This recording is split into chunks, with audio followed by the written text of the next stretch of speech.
Hello, my name is Kujo. Thank you so much for joining me today. So, I saw this tweet yesterday where this person was basically expressing how difficult it is as a young adult having to move back in with your parents.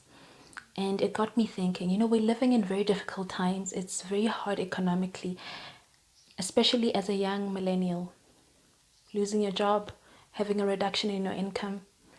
And it was very clear from the comments that I was reading from this tweet that it's a very common thing.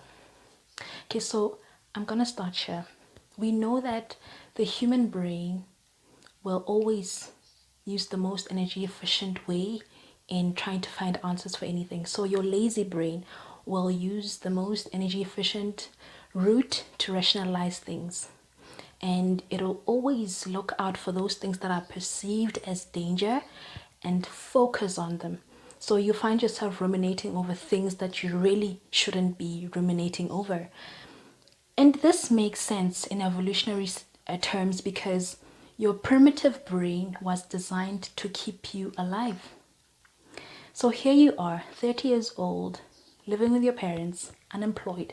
You feel despondent and demoralized because your interpretation of your parents being critical of you is that the only way I'm going to feel better is if I leave out of here.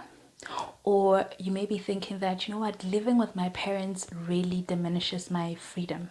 It's just cramping my style. And if I were to get out of here, I would feel better. But we know that this is not the case.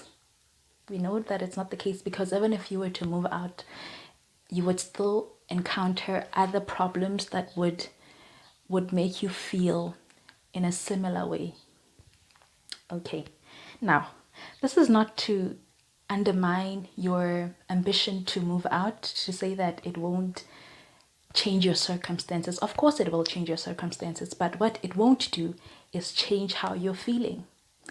Now, the reason why what I have to say is important is that your thoughts inform your feelings. Your feelings inform your actions inform your output. And this is important.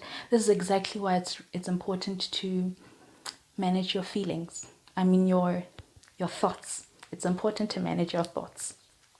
Now, let's imagine that your parents are indeed very critical of you. They're very judgmental. They're never supportive, right? Here's one thing you need to remember. It is that human thoughts are subjective. They're subjective and they're not always true. Okay?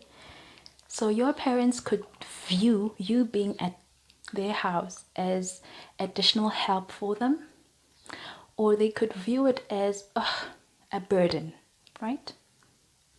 It is subjective. So you have the power to choose which thought you place higher value on. And you need to remember that oftentimes our actions are informed by our thoughts. And this is the case with everybody else, your loved ones, your friends, yourself even. Right? So even the way that you treat other people is informed by what you're thinking. Okay? So you can choose to see the circumstance that you find yourself in right now as an opportunity to get up on your feet while not having to worry about paying rent. Or you could also view it as, it's cramping my style, it's really diminishing my freedom. The key here is learning to sit down with your difficult emotions and interrogating your thoughts. Okay, I'm going to give a little bit of an illustration of how this would pan out. So you're feeling that you're a failure. Okay, the thought is that I am a failure. Okay, I am a failure. Why do I feel that I am a failure? So you sit down with that thought. Okay, I feel like I'm a failure because I have not been able to be self-sufficient at this age, I had certain goals for me to reach, and I haven't been able to reach those goals at this age. Okay, now why does it matter whether I've reached those goals or I have not? Why does it make me feel this way? Okay, because I have placed my self-worth on those things. So this is just how your thoughts would be progressing, right? You interrogating your thoughts. This is how you would be going about sitting down with those uncomfortable emotions. I've placed my self-worth on these achievements. Okay. Why did I place my self-worth on these achievements? Because this is what is expected of me. You know? Then you go in and you interrogate. Little by little, you will eventually get to a place that allows you to really see where you can change your thoughts, because I don't think it would be practical of you to say that today I'm feeling down, I'm feeling despondent, I'm feeling depressed, and then expect that tomorrow you will feel great again. It's too drastic a change for you to expect.